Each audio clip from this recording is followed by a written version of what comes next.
Seterusnya kita minta kepada Malan Pengurusi Pembela Ustaz Mas Rizie untuk memberikan ucapan dan seterusnya membacakan doa merestui kita punya perhimpunan pagi ini. Terima kasih.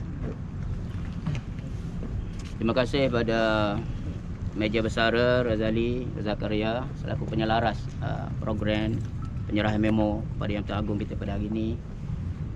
Sahabat juga Ayanda yang kami cintai, iaitu Ayanda Azizan Saleh selaku pengerusi gerakan veteran bertindak Angkatan Tentera, juga Ayanda Paduka Rani Kulub selaku Presiden MJMM yang bersama. Sebenarnya kami menggabungkan banyak gabungan juga sebab kami menumpukan pada gerakan veteran tentera kali ini. Pembela seperti mana yang tuan-tuan tahu, sebelum kerajaan PAS tumbang pun 10 hari kami bersama pasukan pendekar-pendekar persilatan menghantar memo juga minta tuanku jemput tangan setelah negara diancam oleh gerakan-gerakan resis daripada golongan-golongan yang tidak bertanggungjawab dalam negara ini. Dan kali ini kami turun lagi, bukan turun saja-saja nak hantar memo kepada istana, tidak. Saya nak bagi tahu press, kami profesional. Setelah kami mendapat maklumat lebih kurang 1 Ogos yang lalu, kerajaan negeri Pahang memaklumkan kerugian 30 juta ringgit akibat daripada lebih dalam tempoh 10 tahun daripada kes pencerobohan ini. Dan begitu juga kerajaan negeri dan Jabatan Perhutanan telah pun mengeluarkan perintah pengosongan, tetapi dicabar macam budak-budak. Penguatkuasa kita, polis kita dan sebagainya dicabar macam budak-budak oleh penceroboh itu.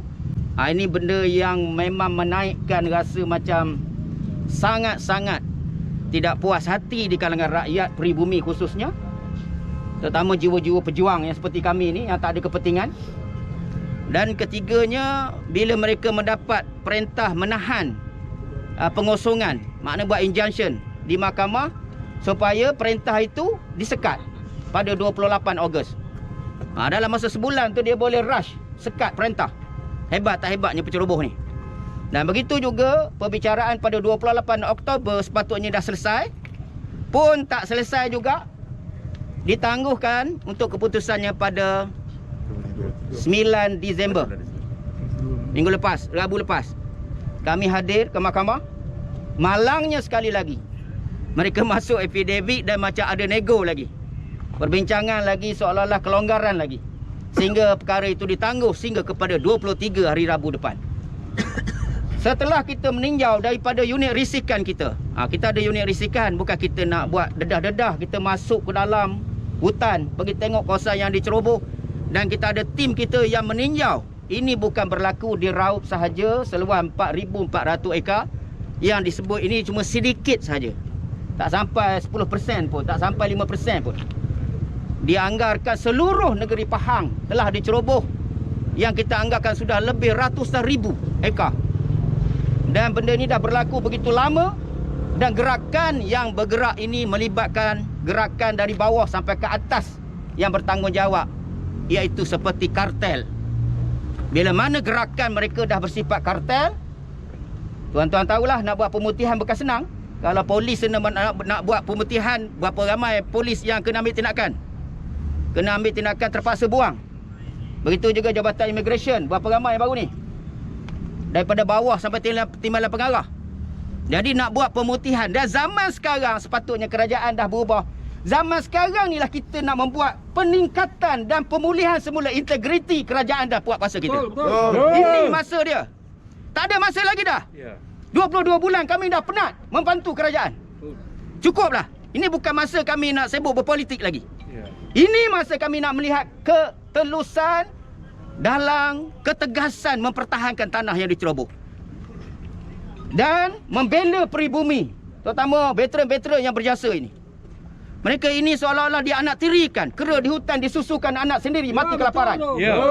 Ini satu benda yang tak adil. Dan undang-undang untuk veteran di Taiping, saudara apa? Rahman? 2 tahun Penjara. 2 tahun penjara, 50,000 Denda. Tuan-tuan fikirlah. Tidak ada. Ha, 2 ekar.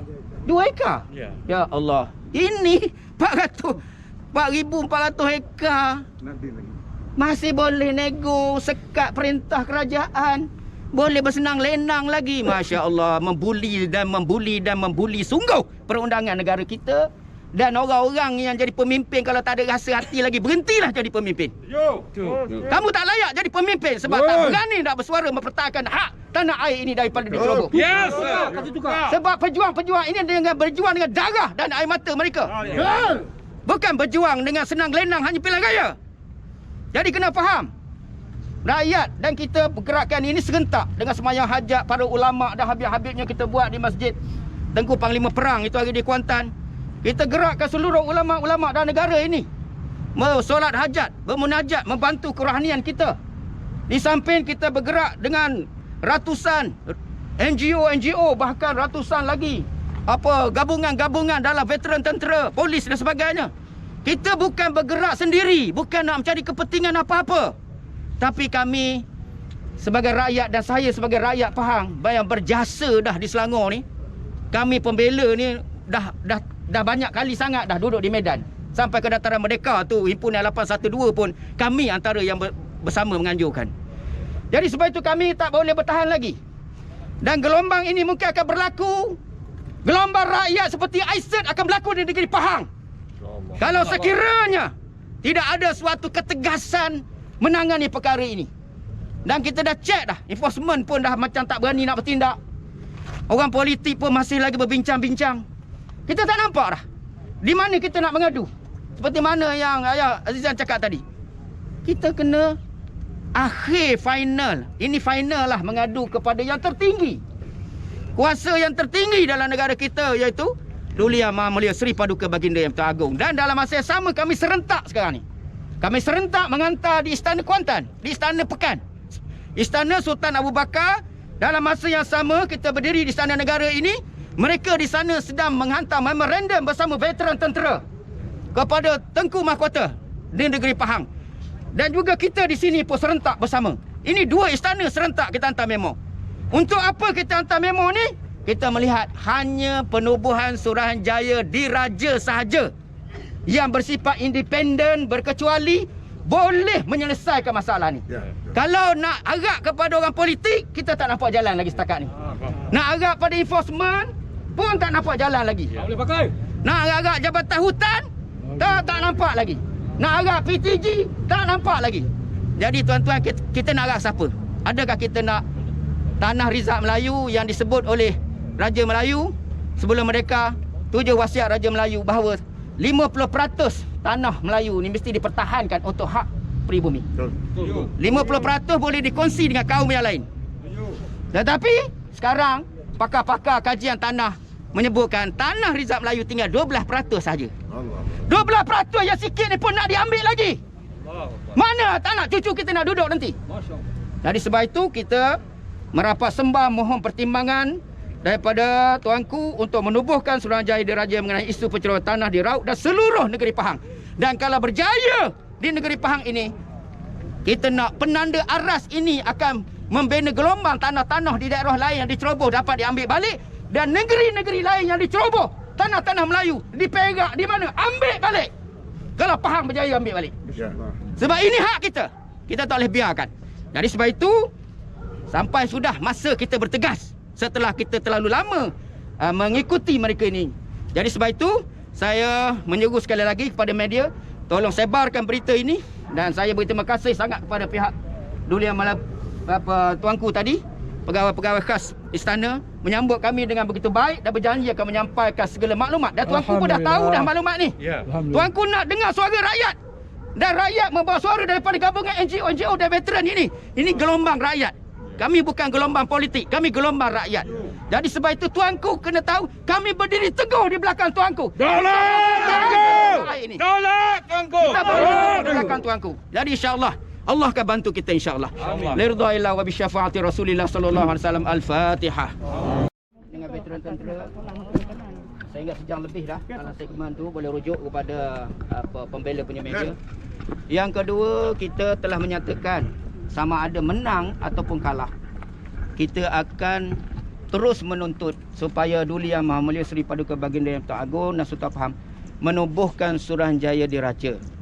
Kerana Suruhanjaya ini sangat penting bagi sama ada menyiasat, menyelidik maklumat, menyiasat, mendakwa kepada mereka yang menceroboh dengan tegas dan mengembalikan semula integriti penguatkuasa yang dah nampak macam tak berapa berani. Kalau sebut menakutkan marah, tapi istilahnya tak berapa berani. Tu ayat lembut sikitlah. Maknanya dari segi sudutnya tak berapa berani. Faedah bertimbun. Takkanlah puluh tahun punya kerja, dah ratus ribu tanah, macam tak ada benda-benda je. Jadi kita dah faham sangat benda ni. Jadi tak payahlah nak game lagi. Sekarang kalau bangkai cicak boleh kita tutup, tapi kalau bangkai gajah kita tak boleh tutup lagi. Yang kedua, kita sama ada kalah memang tentulah maruah kita habislah. Satu negara tak boleh selamatkan tanah lah. Tunggu jadi Palestin lah kita. Tapi kalau menang pun kita bimbang, tanah tu nak bagi ke siapa?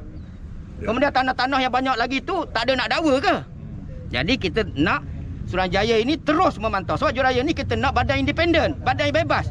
Tuanku lantik satu Suruhanjaya menyiasat, menyelesaikan masalah tanah ni, termasuk membahagi-bahagikan tanah yang dah dirampas ini kepada orang-orang yang berjasa seperti veteran tentera, orang ulama nak buat madrasah, pusat komuniti Islam, polis. Banyak lagi mereka yang berjasa. Berapa bagi kepada baka-baka hak bertempur dengan askar ni?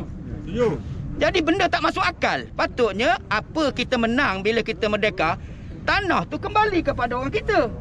Tapi bila kita menang, tanah pergi gembak di puak hak yang tak kepelik tu. Satu benda yang terlalu pelik berlaku dalam negara kita. Jadi sebab itu kita cakap sama ada RCI ni sama ada menang atau kalah, itu bukan soal bagi kami.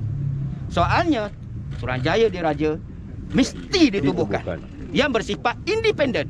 Jangan tangkap pencuri, serah kepada bapa pencuri. Tak selesai masalah. Faham tak? Maksudnya kalau kita tangkap pencuri, orang yang menceroboh, serah kepada satu badan yang bebas, betul-betul boleh ambil tindakan dengan tegas. Jangan serah kepada kartel dia balik. Serah pada kartel dia balik, wak asal balik asal. Tak ada guna. Jadi sebab itu kita nak benda ni telus, dan rakyat bukan bodoh lagi. Dulu kita tunggu utusan surat khabar hari-hari nak baca. Tak ada viral. Sekarang benda kita buat di depan istana ni dah viral ke seluruh negara. Jadi maklumat dah sampai. Jadi ayuh rakyat Pahang, darah pahlawan Tok Gajah, Mat Kilau, Tok Bahman, pertahankan tanah. Bangkit, jangan tidur lagi. Bangkit. Ayuh tentera-tentera yang telah berjuang selama ini, kita bangkit menyambung perjuangan yang nampaknya 63 tahun kita merdeka, tanah kita masih lagi dijajah. Ini masa kita bangkit untuk menyedarkan rakyat, insya-Allah. Itu dia belakang, ya. Okey. Ustaz, apa jadi pada perjumpaan dengan Menteri Besar yang sangat menyedihkan. Perjumpaan dengan Menteri Besar, sepatutnya waktu rehat tu bagilah masa 5 minit berjumpa dengan kita. Tak boleh pun dapat berjumpa. Tak dapat pun berjumpa. Tak dilayan. Hanya PA saja yang datang. Jadi kami amat kecewa lah. Sepatutnya sebenarnya MB pun saya dipahamkan, dia pun menyesal juga, tapi kerana rakan-rakan ataupun ada yang memberi tekanan dan sebagainya, mungkin dia tak boleh menonjol ke, tak tahulah. Itu strategi dia lah. Tapi bagi saya sebagai pemimpin, kalaulah rakyat nak berjumpa, dia tak nak jumpa, itu satu benda yang tak bagus lah. Tak bagus, saya kata tak bagus. Jadi kita doakan mudah-mudahan Menteri Besar Pahang diberi kekuatan oleh Allah, diberi hidayah. Seluruh esko-esko yang nak buat pemutihan, nak bersih, betul-betul Allah jaga. Kita sokong hak yang nak buat pemutihan ni, macam polis juga. Hak rasuah takkan kita nak sokong. Hak rasuah kita ambil tindakan, kita sokong JIT, Jabatan Integriti. Tapi yang polis bagus, polis berintegriti, inilah yang kita nak pertahankan. Sama juga kerajaan. Pemimpin yang bagus wajib kita pertahankan. Tapi kalau pemimpin yang bermasalah dengan kartel-kartel, macam mana kita nak pertahankan? Ini masalah ni, ya. Okey.